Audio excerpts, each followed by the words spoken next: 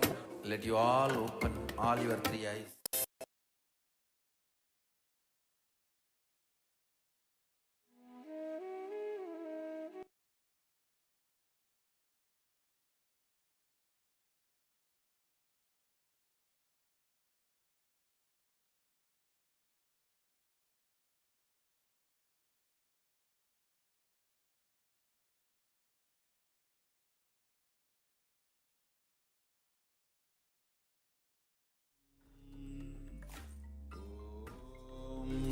Nithyananda. Nithyananda.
Now let us enter into the power manifestation. In this exercise, in this session, we'll be manifesting the power of scanning the thought currents. Now, the Acharya will be visualizing one location. In this exercise, you will actually be scanning and identifying the same location that the Acharya is visualizing. So let us start. Let us enter into the space of power manifestation, which is coming into the space of oneness with Paramashiva, oneness with the Supreme Pontiff of Hinduism, Bhagavan Nithyananda Paramashiva. Let us enter into the space of oneness.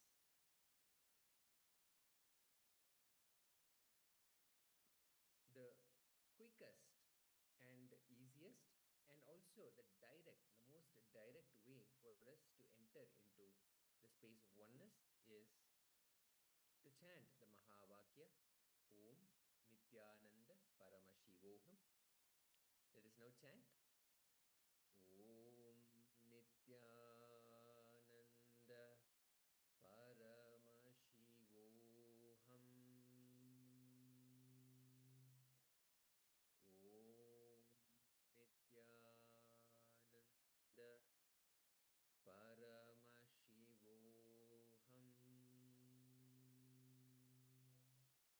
Let us now intensely chant and enter into the space of total oneness with the Supreme Pontiff of Hinduism, invoking and inviting him to be present in your third eye region, manifesting in your third eye region. And now, request for this location that the Acharya is visualizing to be revealed to you. Let us enter into the meditation.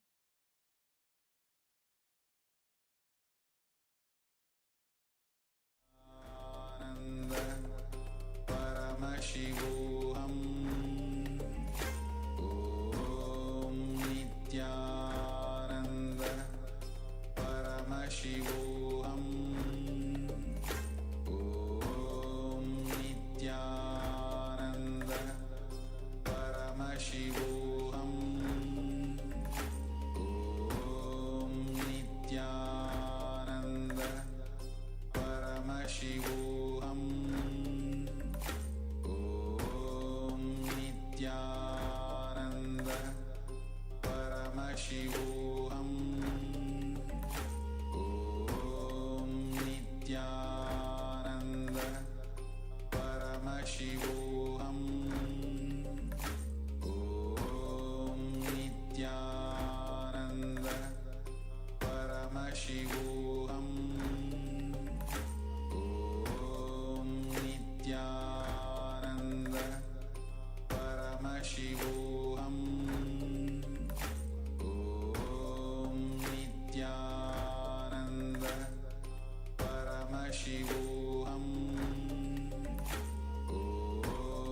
Nithyananda Paramashivoham Nithyananda Paramashivoham Om Nithyananda Paramashivoham Om Nithyananda Paramashivoham Om Nithyananda Paramashivoham Om Nithyananda Paramashivoham Om Nithyananda Paramashivoham Om Nithyananda Paramashivoham Om Nithyananda Paramashivoham Om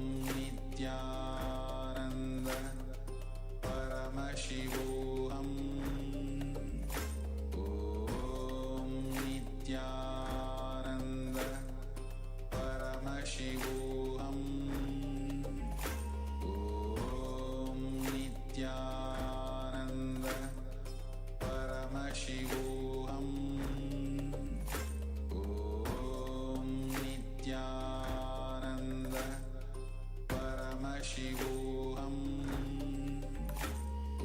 Om Nithyananda Paramashivoham Om Nithyananda Paramashivoham Om Nithyananda Paramashivoham Om Nithyananda Paramashivoham